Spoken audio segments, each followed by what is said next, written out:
தாய் தமிழ் உறவுகளுக்கு வணக்கம். சற்று முன் பறிமுதல் செய்யப்பட்டது நடிகர் விஜய் அதிர்ச்சி என்ற தலைப்பில் இந்த காணொளியை காண்கிறோம். சற்று முன் பறிமுதல் செய்யப்பட்டது. 2026 தமிழக சட்டசபை தேர்தல் அறிவிக்கப்பட்டுள்ளது. தலைவர்கள் பிரச்சார திட்டங்களை வகுத்து வருகிறார்கள்.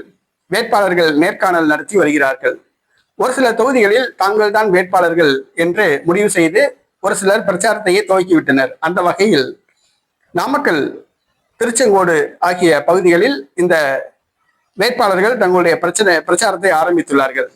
திருச்செங்கோடு தொகுதியில் தமிழக வெற்றி கழகத்தின் வேட்பாளர் அருண்ராஜ் போட்டியிட உள்ளதாக கூறப்படுகிறது. அவர் அந்த தொகுதியில் போட்டியிடுவது ஏறத்தாழ முடிவு செய்யப்பட்டு விட்டது. இந்த சூழ்நிலையில் அருண்ராஜ் அவர்கள் வாக்காளர்களை கவர்வதற்காக விஜய் படம் ஒட்டிய சில்வர் பாத்திரங்கள் விநியோகிக்கப்பட்டு வருகிறது.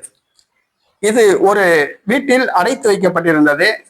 தேர்தல் ஆணையத்துக்கு தகவல் தெரிவிக்கப்பட்டது. தேர்தல் ஆணைய அதிகாரிகள் மற்றும் காவல்துறையினர் வந்து விஜய் படம் ஒட்டிய சில்வர் பாத்திரங்களை பறிமுதல் செய்தனர். அருண்ராஜ் வேட்பாளராக போட்டியிடக்கூடிய அந்த திருச்செங்கோடு தொகுதியில் விஜய் படம் ஒட்டிய சில்வர் பாத்திரங்கள் பறிமுதல் செய்யப்பட்டுள்ளன. சில்வர் அண்டா, சில்வர் குடம், சில்வர் பானை ஆகிய பொருட்கள் பறிமுதல் செய்யப்பட்டுள்ளன. நடிகர் விஜய் ஒரு அரசியல் கட்சி ஆரம்பிச்சிருக்காப்ல. அவர் வந்து புதுசா ஒரு மாற்றத்தை தருவார் அப்படின்னு சொல்லிதான் மக்கள் எதிர்பார்த்து விஜய்க்கு ஓட்டு போட இருக்காங்க. அதாவது திமுக அண்ணா திமுகவுக்கு மாத்தி மாத்தி ஓட்டு போட்டாச்சு, விஜய் வர்றாப்புல, இந்த தடவை விஜய்க்கு ஓட்டு போடுவோம், ஒரு நல்ல மாற்றத்தை தருவாரு, நல்ல ஒரு ஆட்சியை தருவாரு அப்படின்னு நினைச்சுதான் மக்கள் வந்து ஓட்டு போடலாம் அப்படின்னு ஒரு சிலர் முடிவு பண்ணியிருக்காங்க. ஆனா நடிகர் விஜய் வந்து அரைச்ச மாவத்தான் அரைக்கிறாப்புல. திமுக அண்ணா திமுக என்ன செய்தோ அதையே காப்பி அடிக்கிறாப்புல. திமுக அண்ணா திமுக வாக்காளர்களுக்கு அன்பளிப்புகள், பரிசு பொருட்கள், பணங்கள் கொடுத்து கவர்வது போன்று விஜயும் இந்த மாதிரி செய்யறாப்புல. ஆக ஒரு குளத்தில் மூடிய மட்டைகள் அப்படின்னு தான் சொல்லணும். சாக்கடையில ஊர்னா மட்டைகள் தான்.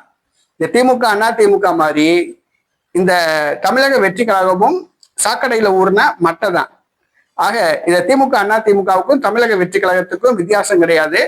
அந்த திமுக அண்ணா திமுக தலைவர்களுக்கும் விஜய்க்கும் வித்தியாசம் கிடையாது. அவங்க என்ன தப்பு பண்றாங்களோ அதே மாதிரிதான் தப்பு பண்றாங்க.